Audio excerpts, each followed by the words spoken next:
تقول عقيدتهم أن الثانية تعني لهم الكثير، حياة أو موت.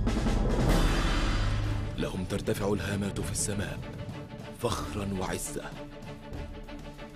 فيخطف الآذان صوتها ويسرق الأنظار شكلها. حياتهم في السماء فوضعوا لها قانونا يحميها. ولكن ماذا يحدث إن تجرأ أحدهم واخترق؟ كالبرق تراهم في السماء طيورا جارحة لا تعود إلا بصيد ثمين، فكانوا لنا عنوان النصر ليوم الكرامة.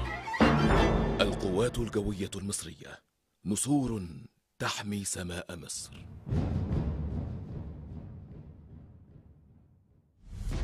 إن القوات الجوية المصرية هي درع سماء الوطن الغالي، سجل لها التاريخ أنها رمز من رموز البسالة والفداء، وأثبتت للعالم خلال حرب السادس من أكتوبر قدرتها على مجابهة أي عدو طامع بعزم رجالها الأوفياء وقوة الأداء والإرادة والتصميم على النصر، وأنها ستظل دوما العين الساهرة التي تحمي سماء الوطن سلما وحربا. ترجع نشأة القوات الجوية إلى يوم 2 نوفمبر عام 1932، يوم الإعلان الرسمي لإنشاء السلاح الجوي المصري، وقد تم هبوط 5 طائرات يقودها مصريون بمطار الماظة، حيث تم إنشاء أول مدرسة لتعلم الطيران، وكذا مدرسة ميكانيكا الطيران لإعداد الفنيين لصيانة الطائرات، لتكون النواة الأولى للقوات الجوية، ليستمر العمل وبذل الجهد لمواكبة دول العالم الحديث حتى تحقق الحلم، وأصبح لمصر قوات جوية يمكنها الدفاع عن مقدرات شعبها العظيم.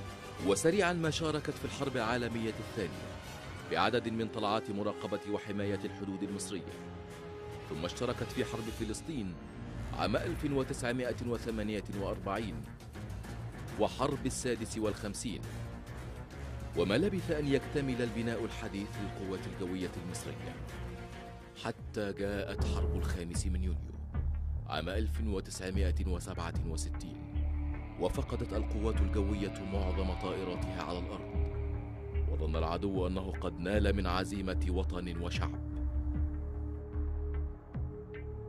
إلا أن رجال القوات الجوية أبوا أن يهنأ أعداؤهم طويلا بنصر زائف، فقام طياروها بتنفيذ العديد من المعارك الجوية المدبرة والهجمات الجوية في عمق العدو، وأسقطت للعدو الطائرات ودمرت المواقع، ودارت معارك شرسة لاستنزاف العدو من مارس عام 1969 حتى أغسطس عام 1970.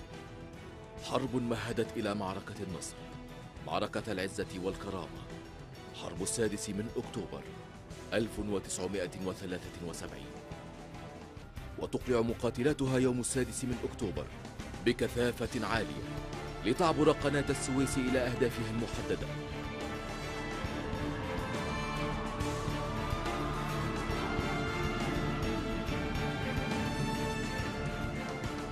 لتدمر بدقة وكفاءة عالية مواقع العدو الحصينة ومراكز قياداته،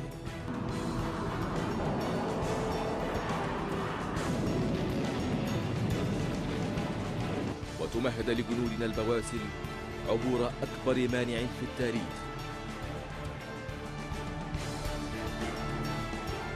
ليرفع المقاتل المصري علم مصر خفاقا فوق ترابها الغالي. وتتوالى أعمال القتال، ويسجل التاريخ في يوم 14 من أكتوبر عام 1973 أن القوات الجوية خاضت أعظم معاركها الجوية، معركة اشترك بها ما يزيد عن 150 طائرة من كلا الجانبين لزمن يناهز 50 دقيقة، وتنجح القوات الجوية في إسقاط 18 طائرة معادية، وتحقق أعظم نصر في تاريخها. وتنتهي ملحمة أكتوبر المجيدة لتبدأ ملحمة البناء والتطوير للقوات الجوية، بما يواكب أنظمة التسليح الحديثة لتستمر في أداء مهامها بكفاءة عالية. فقد اعتمدت على تنويع مصادر السلاح والحصول على أحدث ما وصلت إليه تكنولوجيا صناعة الطائرات المقاتلة بمختلف دول العالم. فقد تم تزويد القوات الجوية بعدد من المقاتلات وطائرات النقل والهليكوبترات الحديثة التي تتناسب وطبيعة المهام المكلفة بها. ونظرا للتطور الهائل الذي سعت إليه القوات الجوية، كان لابد من بناء وتطوير منظومة التدريب بالكلية الجوية ليتوافق مستوى طلبة الكلية من طيارين وجويين مع التقدم التكنولوجي للطائرات والأجهزة الحديثة. فتم تزويد الكلية الجوية بأحدث طائرات التدريب المروحية تراس جروب للتدريب الأساسي،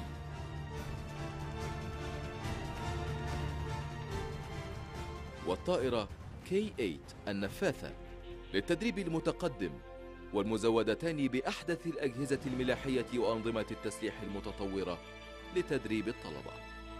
وتستمر أعمال التدريب لطياري القوات الجوية فور تخرجهم من الكلية من خلال وحدات التدريب على القتال وفق قواعد التدريب العالمية كمدرسة التدريب على القتال.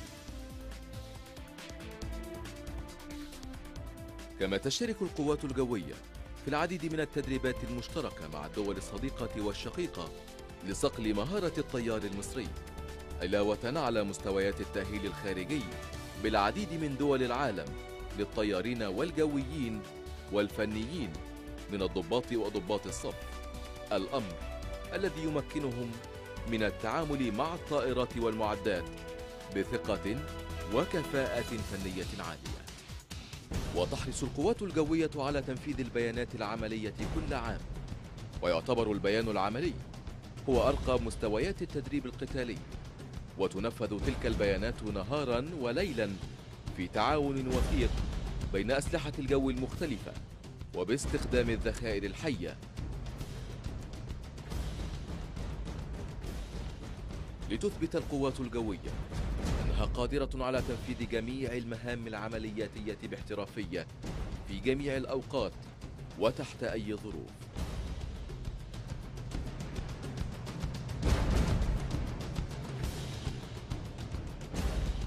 بنعمل أكبر إبرار جوي في تاريخ الجيش ليلا.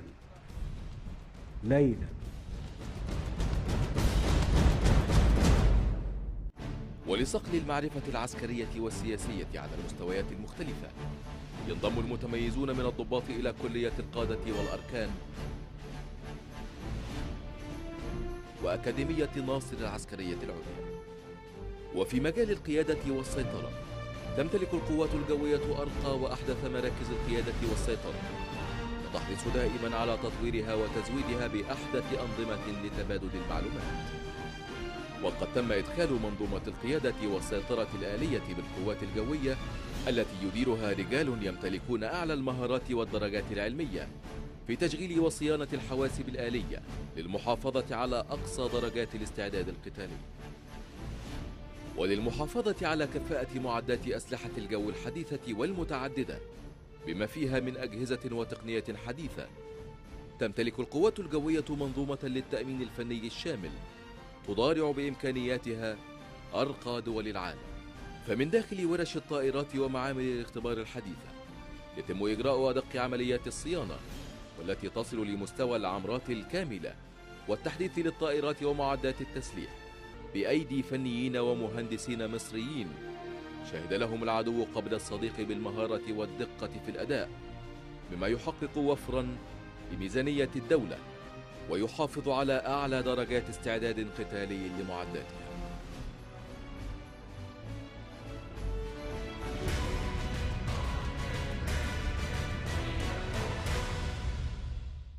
ترتب على قيام ثورة 25 من يناير ظهور متطلبات واحتياجات جديدة لتأمين الدولة داخليا وخارجيا ولدعم استقرار الحياة اليومية للمواطنين، حيث فرضت الأحداث مهام للقوات الجوية اشتملت على طلعات لتأمين الحدود وإحباط الكثير من عمليات تهريب السلاح والمخدرات عبر الحدود على مختلف الاتجاهات، كما ساعدت في إلقاء القبض وضبط عدد كبير من الهاربين من السجون وإعادتهم.